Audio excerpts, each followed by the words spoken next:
So followed a day of much slaying between the two sides. And for a long time, no one knew to which side to give the victory. So furious was the battle, and so great the killing. So wrote a contemporary 15th century chronicler.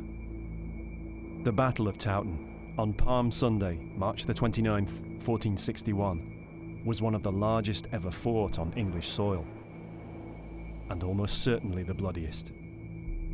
It left a scar that took generations to heal. The legend of Taunton is left to us by the chroniclers.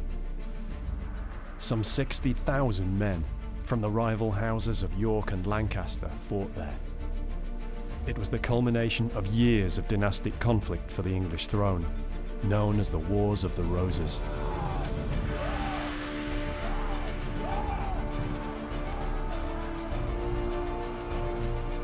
The bitter hand-to-hand fighting lasted many hours in freezing conditions, until the Yorkists won a crushing victory.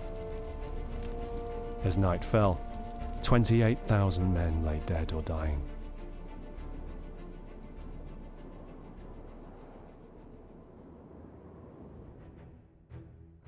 From the recorded positions of the artifacts, Tim has been able to build up a detailed plot of exactly where the main contact areas were during the battle.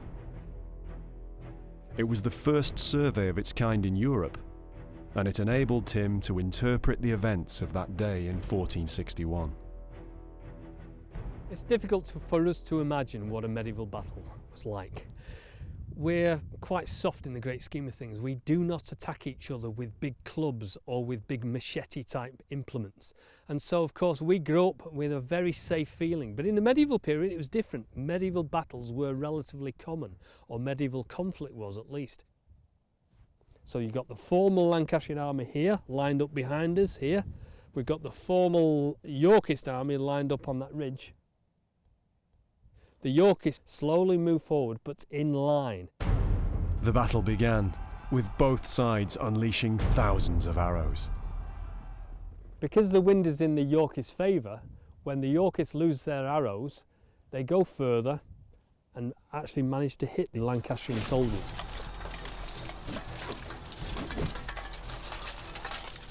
The Lancastrians lose their arrows, and because the wind's against them, all their arrows fall short. It's quite a major tactical achievement. If you can get your enemy to move away from their standing position, they're almost certainly going to lose.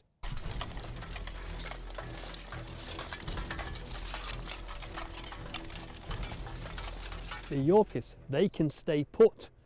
The Lancastrians can either withdraw or they can attack. And at this point they are numerically superior, so they decide to attack.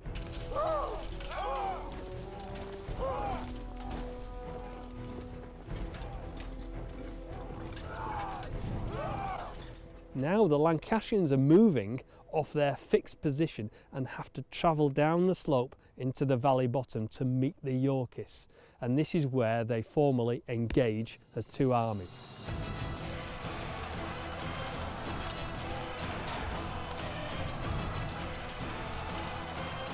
The deadly stalemate continued, until late in the day, Yorkist reinforcements arrived and tipped the balance against the Lancastrians, who finally broke and fled. The whole of the landscape is just full of people fleeing off the battlefield in all directions. Some people tried to get to Tadcaster, to the river crossing. Some people just tried to make it through all the marshes, across all the rivers. From here onwards, you're getting people being hacked down in the landscape. Everything was decimated. The people were being killed, the houses were being burnt, everything was being looted.